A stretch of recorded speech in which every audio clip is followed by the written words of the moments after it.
perkenalkan nama saya Meputri Bestari. Saya dari mahasiswa Pendidikan Geografi Fakultas Keguruan dan Ilmu Pendidikan Universitas Muhammadiyah Profesor Dr. Hamka. Saya di sini untuk melaksanakan PLP 1 di SMAN 112 Jakarta.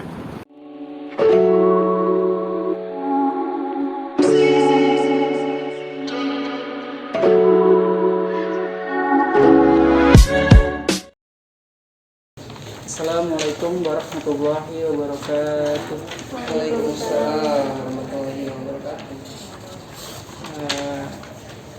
Izinkan kami sebelumnya dari pertama mengenalkan diri Ibu ya. Perkenalkan, nama saya Sufyan Abdul Latif dari program studi Pendidikan Geografi. Saya Meputri Bestari dari Pendidikan Geografi.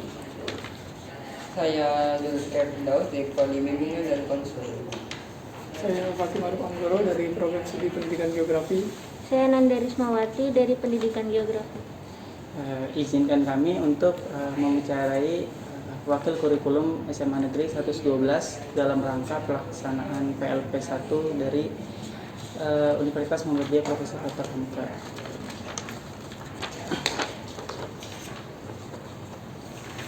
Mungkin yang pertama, instrumen pertanyaan yang terkait dengan wakil kurikulum.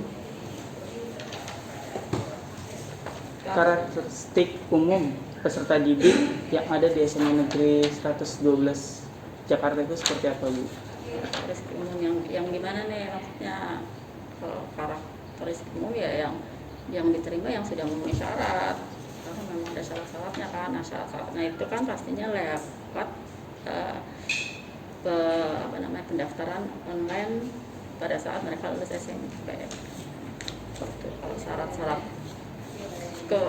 tertentu nggak ada, mereka hanya mendaftar di jalur PPDB-nya pada saat pendaftaran awal. Kalau sistem zonasi gitu, Bu?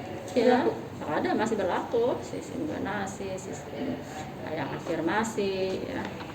Kemudian kalau nilai mungkin tidak ya, karena memang ada syarat-syarat khusus. Terus jumlah siswa di SMA Negeri 112 itu ada berapa, Bu? Jumlah seluruhnya Iya, jumlah seluruhnya dari kelas 818 orang. 818. Kelas 10-nya kira-kira berapa orang? Kelas 10-nya itu ada 349 orang. Kelas 11-nya terbagi dari berapa kelas? Kalau kelas 10-nya itu Kelas 10 ada 7 kelas. 7 kelas. Kelas 11 itu ada 8 kelas. Kelas 12-nya ada 7 kelas. 7 kelas. Kelas 10 itu 249 ya. 249. Kalau kurang lebih segitu. Kalau kelas 11-nya 320-an, kalau kelas 12-nya sekitar berapa ya? Kayaknya jumlah 818, 2,5-an lah yang kelas 12 kita segitu. Terus ini kalau di 112 ada rumpun apa aja, Bu? Entah IPA IPS atau ada bahasa juga? Nggak ada, cuma IPA IPS. IPA IPS. Jurusan ya. Iya, jurusan. Lalu kalau dalam satu angkatan misalnya kelas 10 itu jumlah IPS-nya ada berapa? Berapa kelas? IPA-nya berapa kelas? Jumlah MIPA-nya kelas 10 itu 5 kelas. Semuanya sama ya. Kelas 10, 11, dan 12. Kelas 10 itu 5 kelas MIPA, 2 kelas IPS. Nah, kelas 11-nya 5 MIPA, 3-nya IPS. Kelas 12, 5 MIPA, 2 IPS. Mungkin kalau dari saya, Bu, untuk struktur organisasi dan tata kerja sekolah itu bagaimana, Bu? Tata kerja sekolahnya? Ya, kalau struktur organisasi ya dari kepala sekolah, ada di sini ada wakil kepala sekolah, ada 3 wakil ya, ada wakil kurikulum saya, ada wakil kesiswaan, ada wakil sarpras, ada wali kelas, ada IT, ada guru BK, itu strukturnya. Ada pembina OSIS, itu strukturnya. Nah, kalau sistem kerjanya ya sesuai dengan tupoksi masing-masing. Nah, gitu. Terus untuk di sekolah ini Bu, apakah ketika sedang kegiatan belajar mengajar berlangsung, apakah ada sering melakukan rapat Bu? Kalau lagi belajar, Iya. ya kalau lagi belajar ya lah. Rapat itu setelah selesai ngajar, ya selesai. Tapi kalau ini kan daring. Nah, kalau daring kita rapatnya itu virtual dan setelah selesai kegiatan PJJ-nya. Itu biasanya seminggu berapa kali? Kita sebulan sekali. Sebulan sekali. Terus Bu, untuk tata tertib sekolah, bagaimana cara sekolah untuk menerapkan tata tertib sekolah yang ada Bu? Adalah tata tertib itu bagian siswaan nantinya tuh ya. Nanti itu ada bagiannya siswaan yang mengatur tata tertib siswa, mulai dari masuk, pakaian dan lain sebagainya sudah ada. Nah, aturannya disosialisasikan pada saat PPDB, pada saat siswa masuk di awal pembelajaran. Sudah disosialisasikan di orang tua, di siswa. Tapi mengingat ini secara daring ya sekarang Bu, itu apa ada peraturan khusus atau enggak secara tata tertib? Ada, kalau tata tertib umum ya nggak ada, tapi tata tertib khusus pasti ada karena kan pembelajarannya juga daring, pasti ada. Dan itu disosialisasikan juga pada saat rapat dengan orang tua. Jadi untuk sosialisasi tata tertib ini diinformasikan ke orang tua. Selanjutnya akan dilanjutkan sama saya Bu untuk kegiatan formal di sekolah ya Bu ya. Contoh-contoh kegiatan formal di sekolah itu kayak apa sih Bu? Misalnya apakah pengambilan rapot, PTM atau gimana? TTS itu ada penilaian tengah semester, itu yang formal. Ada PAS, penilaian akhir semester. Ada PAT, penilaian akhir tahun. Ada ujian sekolah. Untuk formalnya itu ya Bu ya. Terus selanjutnya kalau jadwal kegiatan-kegiatan formal itu tentatif atau memang sudah dijadwalkan dari awal? Ya, tentatif. Jadwal memang sudah dijadwalkan, tapi sifatnya tentatif. Artinya kalau misalkan ada kegiatan yang diinstruksikan dari Sudin atau apa ini harus diundur ya diundur. Tergantung Sudah kondisi. dijadwalkan tapi tentatif. Baik. Selanjutnya untuk kegiatan ekstrakurikuler itu apa saja ya Bu? Ada Apa saja? banyak, ada 25 kegiatan ekskur di satu Banyak ya Bu ya. Kalau online gini gimana tuh Bu? ya online, ekskurnya online. Berupa materi aja gitu Bu. Kenapa? Kalau ekskulnya kayak sepak bola gitu hanya berupa Ya materi. kalau sepak bola kan online-nya dalam arti online mungkin untuk gerak-gerak di lapangan ya enggak lah. Nah, nanti itu gurunya, pelatihnya yang akan mendistribusikan harus apa, pertemuannya seperti apa. Biasanya virtual, maksudnya online itu virtual. Ya, tapi tidak semua bisa dilakukan ya kalau pada saat seperti ini. Ekskur itu hanya beberapa yang bisa dilakukan pada saat. Jadi ini ya Bu ya, kayak yang di daring itu ekstrakurikulernya teori-teori gitu doang Bu ya. Jadwal ekstrakurikuler dan intrakurikuler. Jadwalnya itu adanya di bagian kesiswaan ya. Jadi kalau untuk hari memang ada jadwal. Kalau nggak ada jadwal nanti mereka gimana Iya, bentuk. bentuknya? Ya, iya ada. Misalkan kalau hari Rabu itu ada basket, atau kalau hari Senin ada kegiatan gambang kromong, ya pokoknya ada jadwalnya. Memang sudah dijadwal. Kalau kegiatan yang kebiasaan yang ada di sekolah ini apa ya Bu ya? Kebiasaan pagi ada kegiatan sapa pagi di kita. Ya, ada kegiatan sapa pagi, ada kegiatan bakti sosial, ada kegiatan perayaan hari-hari besar nasional gitu ya. Itu kegiatan Maksudnya kegiatannya itu berupa apa Bu? tergantung. Kalau sapa pagi ya kita di kelas Gitu ya. Berupanya ya berupa kita memberi informasi kepada siswa ya untuk kegiatan SAPAPI. Nah kalau yang perayaan hari besar ya, itu ada kegiatannya yang dilaksanakan tapi ya masih virtual. Betul.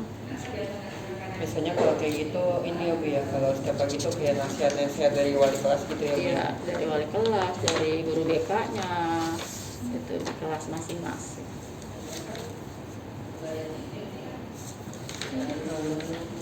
Sebenarnya sih kalau nggak pandemi, kegiatan pembiasanya itu kalau di 112 ada apa namanya masuk itu harus ya, bersalaman, kemudian bertadarusan. Nah kalau tadarus mah terus aja walaupun daring juga nggak masalah kan. Cuman yang tidak dilakukan kan karena mereka PJJ jadi tidak bisa bertatap muka, nggak bisa salaman dan Biasanya kalau ini Bu ya, jadwal kayak kegiatan itu biasanya ada estimasinya nggak Bu, dari jam 7 sampai jam berapa gitu? ya ada kalau jadwal pasti ada lah. Kalau kamu kan di kuliah juga ada jadwalnya. Ini apa namanya jadwal mata kuliah A sampai jam berapa pasti ada. Betul. Biasanya kalau kayak gitu pembiasaan kayak gitu melakukan pembiasaannya seperti apa Bu? Kalau misalnya kemarin kalau pas tidak daring itu apa Bu pembiasaan biasanya Bu? Salam semua berjabat tangan, salaman ya, salaman. Kalau datang tuh mereka salaman, mengucapkan salam. Itu kebiasaan melaksanakan sholat berjamaah, itu kebiasaannya. Kalau tidak PJJ, tapi kalau ini PJJ, maka kalau pembiasaannya itu ada yang sapa pagi, tadarusan itu masih bisa dilaksanakan. Pertanyaan terakhir ya Bu ya, terkait visi dan misi sekolah. Untuk visi misi sekolah itu apa saja dan bagaimana cara menerapkannya Bu? Visinya ada, tadi ada tuh nanti kalian boleh potret Iya, tuh ya di siap. depan apa visi sekolah. Nah, cara penerapkannya ya jelas dengan memberikan motivasi, memberikan pengajaran terbaik untuk anak-anaknya sehingga bisa tercapai visinya itu. Ya. Kalau dari 112 sendiri untuk meningkatkan kualitas murid-muridnya ataupun menjaga kualitas murid-muridnya itu seperti apa Bu? Ya pastinya untuk meningkatkan kualitas siswa ya kita selalu meningkatkan profesionalisme mengajarnya, mengikuti pelatihan ya. Nah kalau guru itu untuk supaya murid-muridnya lebih baik, supaya lebih berkualitas, pasti kitanya juga harus berubah. Tidak seperti ini saja karena kan dunia zamannya juga berubah. Sekarang itu zamannya sudah zaman global IT ya. Kita juga harus mengikuti itu, mengikuti pelatihan, iya. Sehingga nggak ketinggalan dengan anak-anak ya. Anak-anak sudah melek IT, gurunya pun sedikit banyak juga harus bisa lah.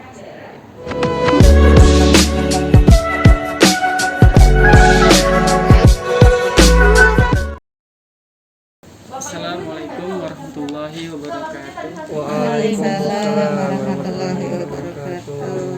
Sebelumnya izinkan kami memperkenalkan diri terlebih dahulu. Yang pertama dari saya, perkenalkan Bu, nama saya Sufyan Abdul Latif, mahasiswa aktif Universitas Muhammadiyah Profesor Dr. Hamka, semester 5. Nama saya Mevri Bestari, saya mahasiswa aktif dari Pendidikan Geografi. Perkenalkan, nama saya Zulfikar Firdaus dari Prodi Bimbingan Konseling semester 5. Perkenalkan Ibu, saya Ananda Rismawati dari Pendidikan Geografi semester 5 juga. Izin memperkenalkan diri Bu, nama saya Fatimah Rutanggoro dari mahasiswa Pendidikan Geografi. Saya Baria, guru geografi SMA Negeri 112 Jakarta. Pertanyaan yang pertama Ibu, terkait karakteristik Ibu dari siswa di sekolah SMA N112 Jakarta itu seperti apa Bu? 1911. Karakteristik berarti ini kaitannya dengan, kalau itu kan berarti berbeda-beda ya. Kalau dari segi Ya karena mungkin karakteristiknya juga dipengaruhi mungkin dari status sosialnya gitu ya. Iya betul. Dari kebiasaan-kebiasaan mereka di rumah.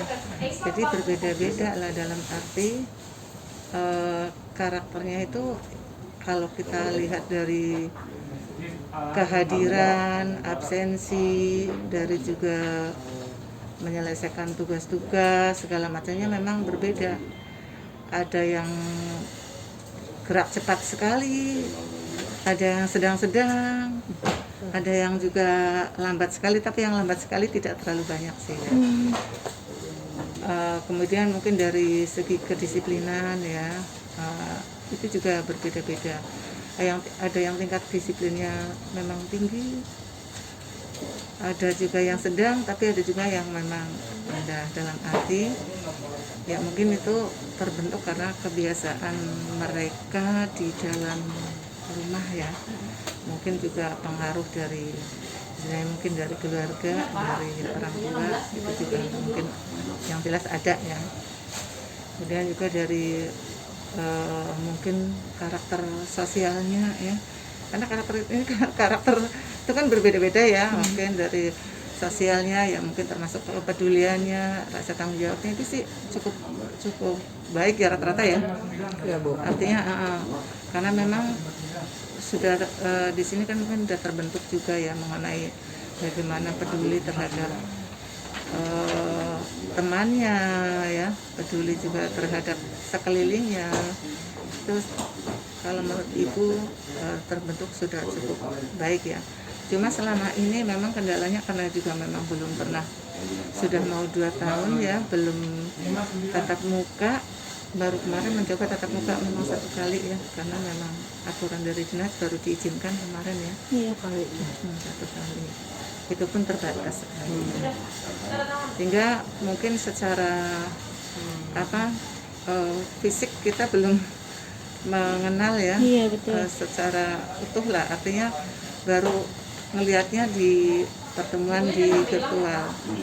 Jadi memang kalau kita lihat dari segi fisik juga ya kelihatannya misalnya rambut, pakaian itu udah rapi sekali, tapi ada juga yang anak cowok gondrong, ada yang ya macam-macam Iya, ya. betul. Jadi memang benar itu karakter siswa itu yang jelas bermacam-macam ya, dari segala segi. Pertanyaan yang kedua Bu, budaya apa saja yang Ibu terapkan ketika kegiatan KBM itu berlangsung Bu? Ya kalau kaitannya dengan budaya itu memang ya bervariasi ya, sesuai dengan kreativitas guru ya, karena sekarang memang inovasinya banyak ya. Tentunya ya udah kaitannya dengan tadi ya, budaya tertib, budaya disiplin, budaya peduli ya, saling membantu, berinteraksi. Budaya-budaya itu tuh udah harus terbiasa ya, budaya mandiri ya, itu harus diterapkan, karena kita kan tugasnya sebagai guru kan membentuk karakter bagaimana anak memiliki rasa tanggung jawab, memiliki rasa disiplin, ya kan, memiliki rasa peduli, memiliki rasa juga ramah dengan teman ya, juga saling menghargai gitu kan. Jadi kita bentuk itu budaya agar terbentuk karakter yang memang sesuai dengan keinginan di dalam proses pembelajaran. Ini kan mengharap bagaimana kompetensi, kalau kita lihat kan sekarang kan ada KI 1, KI 2 ya dalam proses pembelajaran, KI 1, KI 2, KI 3, KI 4 ya. Itu kan bagaimana kita bisa menerapkan kebiasaan anak ya menjadi memiliki sikap yang baik, termasuk berarti kalau KI 1, KI 2 kan kaitannya dengan agama ya, bagaimana penghayatan agamanya atau pengamalannya. Kalau yang KI 4 bagaimana juga kaitannya dengan keterampilannya dia, karena kompetensi anak kan juga berbeda-beda. Jadi kita terapkan ya, kalau sekarang mungkin kaitannya dengan merdeka belajar ya, artinya memang benar-benar anak itu harus bagaimana punya kreativitas, bagaimana itu harus kita dukung, kita hargai. Nah kita juga sebagai guru otomatis benar-benar memberikan ya pokoknya artinya kita berarti itu memberikan artinya saling berkontribusi. Si anak juga memiliki kreativitas, otomatis guru kan juga harus berinovasi lah ya di dalam proses pembelajaran, sehingga budaya kreatif, budaya segalanya itu ya yang sekarang harus diterapkan. Meskipun Bapak Ibu guru di sini sudah pada tua-tua, tapi berusaha berusaha untuk bagaimana mengikuti perkembangan lah, meskipun tidak totalitas ya, cuma sedikit-sedikit kemampuannya, tapi ya berusaha. Iya betul. Ya Bu, pertanyaan berikutnya mungkin untuk kelas Ibu sendiri, untuk kelas geografi, apakah Ibu menerapkan peraturan khusus sendiri dari Ibu atau sifatnya fleksibel mengikuti peraturan dari sekolah atau seperti apa Bu? Kalau peraturan dari peraturan yang sifatnya umum, karena kan di sini kan ada tata tertib yang sudah dibuat, disepakati oleh seluruh stakeholder sekolah ya, artinya sudah menjadi aturan ya yang memang harus diterapkan ya oleh kita semuanya. Ya tentunya kalau aturan secara umum pasti ngikutin lah ya, ngikutin fleksibel umum ya yang berlaku. Tapi kalau untuk mapel tertentu seperti misalnya geografi kaitannya dengan masalah mungkin tugas atau mungkin juga ya proses pembelajaran, itu mungkin ya ada perbedaan dengan mapel yang lain, bisa jadi ya, karena memang intinya kalau geografi kan mencakup ada fisik, ada sosial ya. Iya betul. Jadi membaur kan, jadi ada pembauran gitu. Jadi mungkin tidak ya kita berupaya bagaimana jangan sampai justru proses pembelajaran geografi itu untuk menuju kompetensi malah jadi menyebalkan atau membosankan anak, tapi bagaimana kita mendukung agar anak itu juga mempunyai ketertarikan, sehingga kita terapkan ya secara ini sajalah, nggak usah terlalu istilahnya ketat sekali atau menakut-nakuti ke anak agar misalnya tugas harus ini dan kalau nggak ini nanti misalnya terlalu saklek gitu ya. Enggak juga ya, kita memberikan kesempatan lah, istilahnya bolehlah kita punya aturan sebagai guru mata pelajaran di dalam kelasnya ya. Mungkin memang aturan itu sifatnya ya fleksibel juga ya, enggak maksudnya kaku, tapi yang penting tujuannya adalah kebaikan. Aja.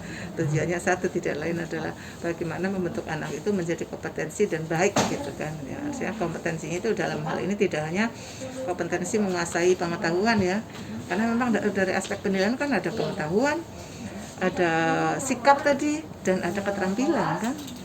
Aspek penilaiannya mungkin gitu ya. Jadi tidak ada kekhususan ya, tetapi sifatnya memang fleksibel. Tapi kalau tugas-tugas yang biasa Bapak Ibu berikan, termasuk saya sebagai guru geografi, saya rasa itu ya sudah hal yang biasa saja, sehingga bukan masalah. Artinya aturan khusus diberlakukan untuk mapel geografi misalkan, atau di kelas saya misalnya. Saya meskipun guru geografi kan jurusannya IPS, tapi saya wali kelasnya di IPA, jadi anak-anak IPA. Jadi anak-anak IPA memang beda ya dengan anak IPS. Iya, jadi betul. tanggung jawabnya tinggi. Meskipun saya kasih pelajaran geografi, meskipun dia hanya lintas minat, tapi luar biasa juga ya. Wajar lah 1-2 orang dalam satu kelas pasti ada lah yang tidak terlalu peduli ya. Tapi dari sekian 35 siswa kelas saya ya katakanlah 90% lah ya yang maksudnya tetap luar biasa lah gitu ya, semangatnya, ketepatan waktunya dan lain sebagainya. Pertanyaan berikutnya, apakah dari Ibu ada pemberian sanksi ketika entah itu muridnya telat saat PJJ ataupun saat pengumpulan tugas nggak tepat pada waktunya ataupun dia tidak mengerjakan tugas, apakah dari ibu itu ada sanksi atau seperti apa ibu menghadapi siswa-siswi seperti itu, Bu? Kita kan mengingat di PJJ ini mungkin entah dia kesiangan ataupun dia ada kendala jaringan ataupun sebagainya. Iya. Kalau sanksi diterapkan itu juga sudah biasa sih ya. Hanya dilihat tingkat, yaitu tadi, karena PJJ itu kendalanya banyak, otomatis kita harus jeli juga melihat anak itu apakah memang itu, misalnya tadi kita kasih sanksi, anak itu terlambat atau mungkin tidak menyerahkan 1 kali tugas, dari sekian kali tugas kok hanya 1 kali. Nah, kan perlu dikaji kan, oh ini anak, ini benar mungkin masalahnya memang jaringan. Tapi kalau kita melihat anaknya ini saja, itu saja, sampai 5 kali tugas tidak mengumpulkan sama sekali. Nah, ini baru nih. Ya pasti dikasih peringatan lah. Nah, kalau dari sekian kali tugas, sekian kali ulangan tidak mengikuti, tidak menyerahkan tugas, otomatis tidak ada nilai. Dan proses belajar ini kan memang tidak semata hanya nilai yang dicari ya, prosesnya kita juga bagaimana membentuk anak tadi itu menjadi punya rasa tanggung jawab kan, mandiri. Nah, kalau begitu artinya berarti kan mereka itu tidak mengikuti proses yang benar ya. Otomatis pasti diingatkan.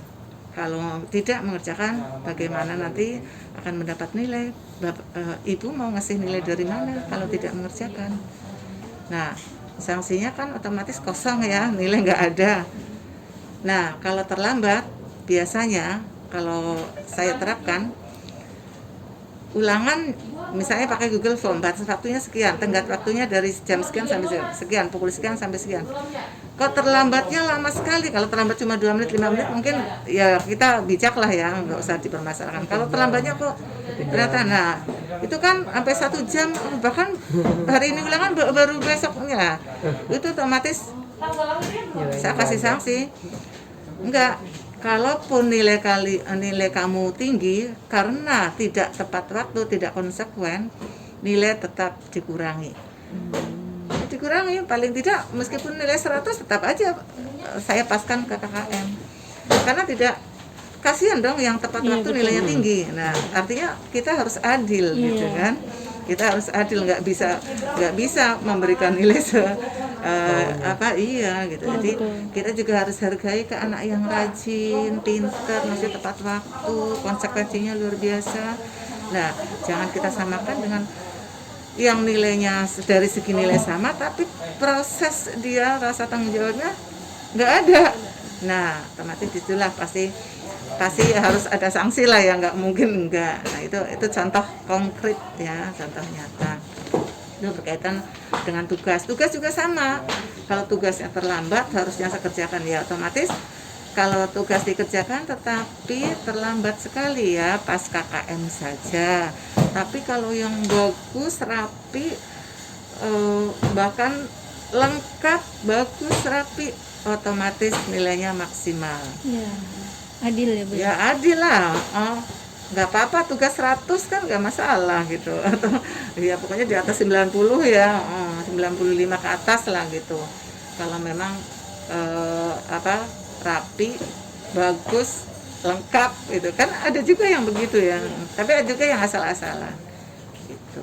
Jadi intinya karena di sini tujuannya kan memberikan sanksi, bukan berarti memutuskan mematahkan semangat anak ya, bukan.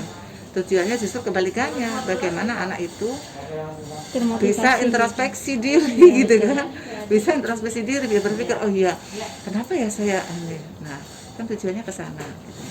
Jadi yang istilahnya yang bagus ya tentunya kita harus kasih penghargaan ya, yang jelek ya kita juga harus kasih ya bagaimana sanksi yang diterima kan gitu. Ya, kalau model pembelajaran yang Ibu pakai sendiri ketika KBM itu seperti apa Bu? Yang PJJ, Iya, kadang sekarang PJJ ya. iya betul. Ya kalau ibu kan memang di sini secara umum menggunakannya kan Google Classroom ya. Iya. Nah, Google Classroom. Jadi di sini medianya pun banyak ya. Bisa video, bisa PowerPoint, bisa modul, bisa juga Google Meet ya. Pokoknya di GCR banyak ya. Jadi ada kayak saya juga membuat video tapi suara. Jadi PowerPoint dibikin suara gitu. Jadi divideokan tapi biar untuk kelas nanti berikutnya paralel ya udah tadi tinggal dikasih link gitu kan. Iya, Jadi bermacam-macam gitulah ya. Jadi kalau ini kadang-kadang juga presentasi, misalnya menjelaskan soal ya presentasi gitu kan. Kalau presentasi kan juga anak bisa melihat di rumah kan, misalnya ada pada saat Google Meet ada tanya jawab kan, terjadi proses interaksi. Nah, apa kesulitannya apa mas, pasti disitulah kesempatan untuk saling berinteraksi. Jadi seolah-olah kita sedang tatap muka meskipun virtual gitu kan. Jadi itulah banyak karena memang ininya GCR kan ya, Google Classroom. Jadi tugas apa ya di share-nya di situ, termasuk kehadiran gitu ya. Kehadiran ya, kalau ini kan memang Google Meet ya. Kalau Zoom kan terlalu itu, Boros kalau Zoom kuota. itu terlalu boros kuota. Di samping itu juga kasihan kuota anak-anak. Iya, Karena betul. tadi kan jaringan kendalanya itu banyak, pakai wifi aja kendalanya kalau lagi ulangan itu nggak lancar.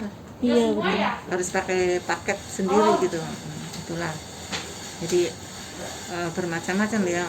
Kalau ya metodenya ya kita kadang-kadang presentasi, ya sedikit ya penjelasan itu pada saat Google Meet. Berarti kalau misalnya tidak Google Meet kan nggak selalu Google Meet karena waktunya kan juga terbatas.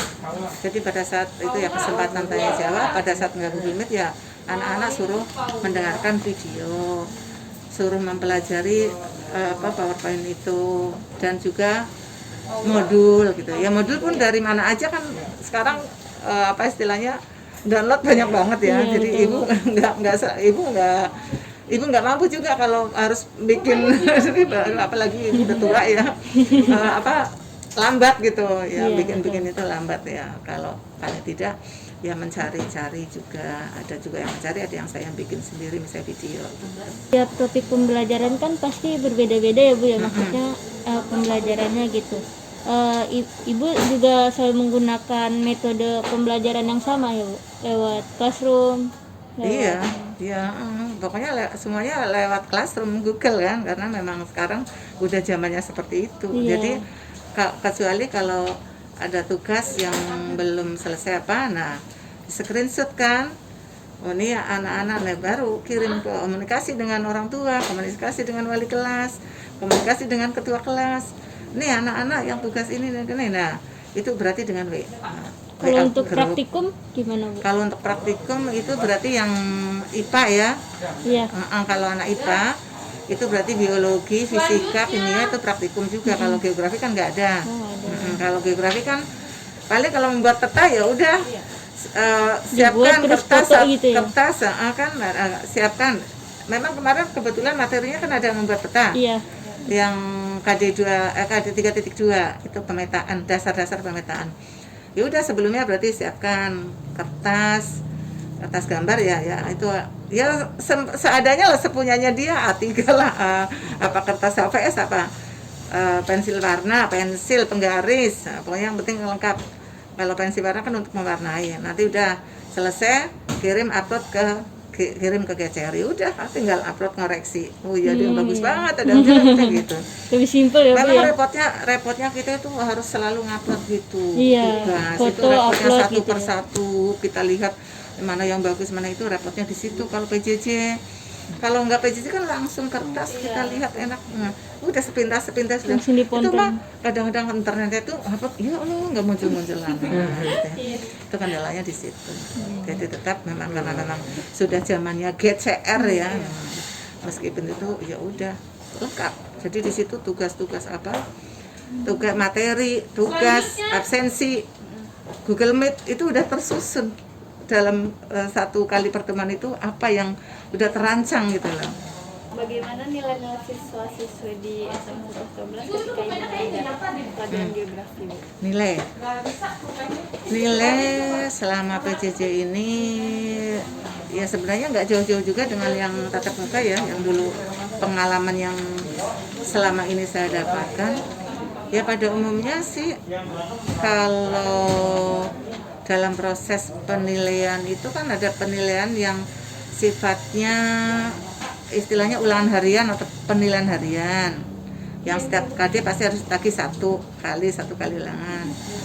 Ada penilaian keterampilan, ada penilaian sikap. Nah, terutama kalau nilai yang pengetahuan kognitifnya itu kan saya lihat dari tugas dan juga dari ulangan melalui kuisis, kadang-kadang melalui kuisis kan, kadang-kadang melalui Google Form ya. Kalau Google Form kan kadang-kadang itu sebelnya anak-anak tuh suka lambat mengirimkan, tahu-tahu ditinggal tidur kalau selama di ini. Jadi ada yang begitu gitu ya. Tapi enggak banyak, 1-2 orang sih yang begitu. Tapi kalau kuisis itu kan langsung ditungguin. Cuma waktunya udah selesai nih, waktunya habis. Nah, udah kelihatan.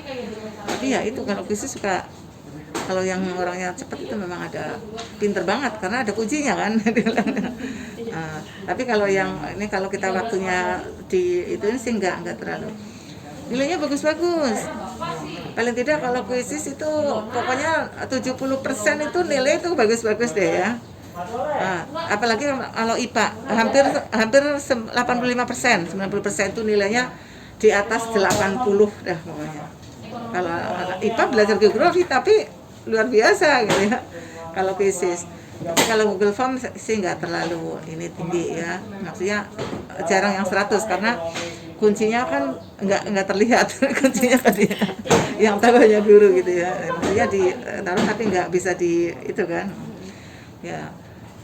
Ya bagus juga mengenai nilai. Ya paling tidak itu 60% tuh nilainya 60-70% sih udah bisa di atas KKM lah, udah tinggi itu. Bahkan juga kuisis tuh nilai 100 itu banyak. Kalau Google Form ya nilainya ya 80 ke atas ya.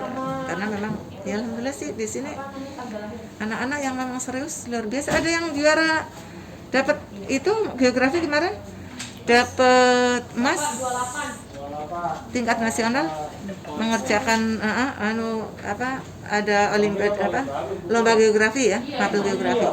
Dapat juara 1 medali emas kemarin nih, namanya anak IPS 1 yang kelas 1 kemarin, IPS 2, IPS 1 yang sekarang kelas 11. Devira namanya, Devira. Itu olimpiadanya di mana, Bu ya? Kan melalui itu juga, dia nyari-nyari, memang anaknya rajin. Jadi nyari-nyari, ada kesempatan, ada peluang, dia manfaatin. Alhamdulillah kemarin dapat. Sedangkan KSN malah kemarin enggak ini, yang kebumian itu, yang kebumian tahu udah sampai ke tingkat provinsi proses lagi, tapi belum tahu kabarnya ini.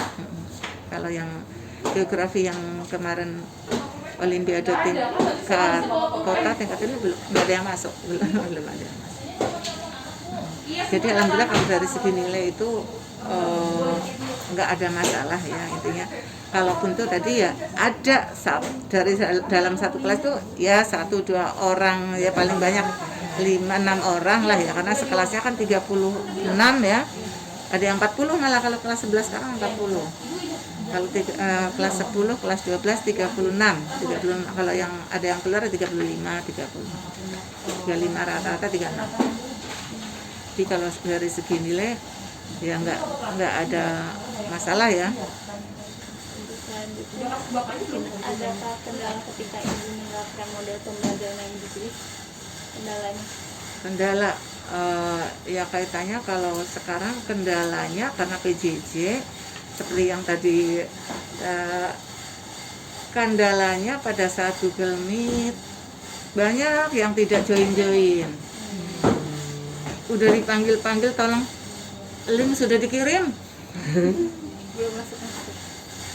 Saya bilang gini, anak-anak perhatikan nanti Google Meet setelah ngisi kehadiran langsung join dengan link ini. Pukul sekian harus sudah. Ternyata sampai lewat sekian menit lama ya. Joinnya lama banget itu kendalanya. Ya alasannya memang itu tadi, ada yang katanya kuotanya habis, ada yang katanya kebablasan yang ketiduran gitu ya. Ada yang jaringannya gitu ya, ada yang jaringannya. Ada juga yaitu ada yang HP-nya rusak, error, ya ada aja sih gitu. Memang itu kendalanya di situ. Kalau di dalam proses pembelajaran PJJ ya berkaitan dengan masalah, karena ini pasti kaitannya dengan internet ya, karena tidak semua anak juga di rumah punya wifi, tidak semua anak mungkin juga kuotanya selalu penuh kan gitu. Nah, tapi juga saya rasa ya ada juga karena memang yang anak yang tadi karakternya kurang baik, agak males-males ya, agak kurang gercep ya, agak kurang niat banget ya, itu lambatnya join, bahkan tidak ikut join, ya udah karena memang udah mungkin males atau gimana ya, ada gitu ya, ada, tetap ada, nggak dalam setiap kelasnya ada aja lah yang begitu, tapi tidak banyak. Bagaimana Ibu memotivasi siswa-siswinya Ibu agar tetap semangat gitu selama kegiatan pembelajaran itu dilakukan secara daring, Bu? Ya.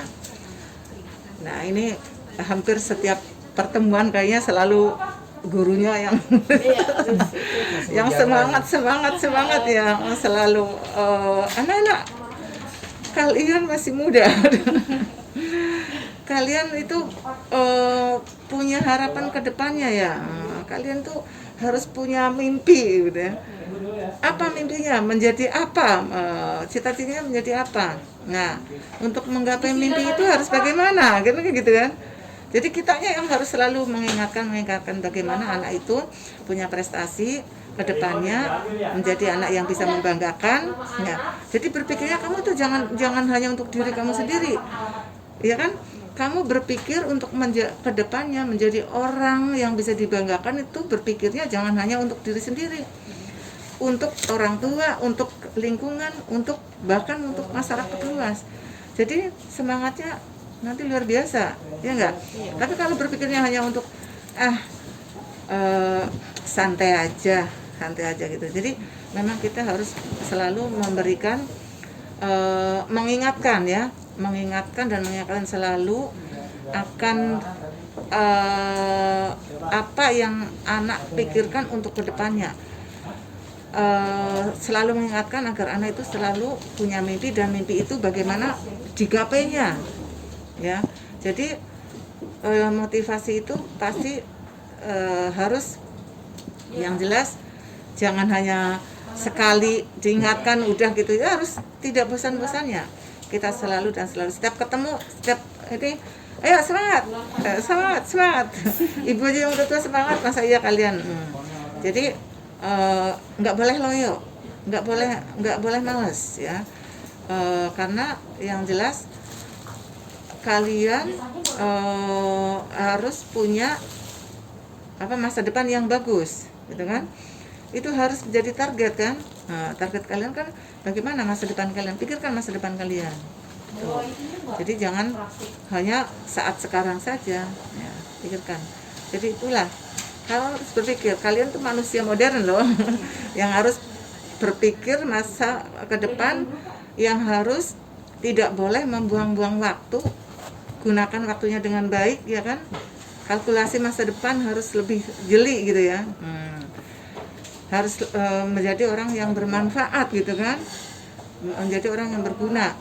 Apalagi kalau kalian berhasil sukses, kebanggaan bagi orang tua dan bagi sekolah. Tahu-tahu dapat kabar, wah si A sekarang, si B sekarang ini jadi orang, misalnya punya kedudukan di mana gitu ya, kan luar biasa ya. Itulah. Jadi memotivasi itu dengan cara memberikan harapan-harapan ke depan yang tentunya positif ya, yang tentunya bagaimana anak itu juga berpikir menjadi saya bagaimana meraih mimpi saya ke depannya. Jadi apa yang mungkin petuah dari Bapak Ibu guru itu berarti harus saya lakukan gitu ya, harus ada tindakan, tidak hanya didengarkan saja gitu. Sekian video wawancara dari kami. Wassalamualaikum warahmatullahi wabarakatuh.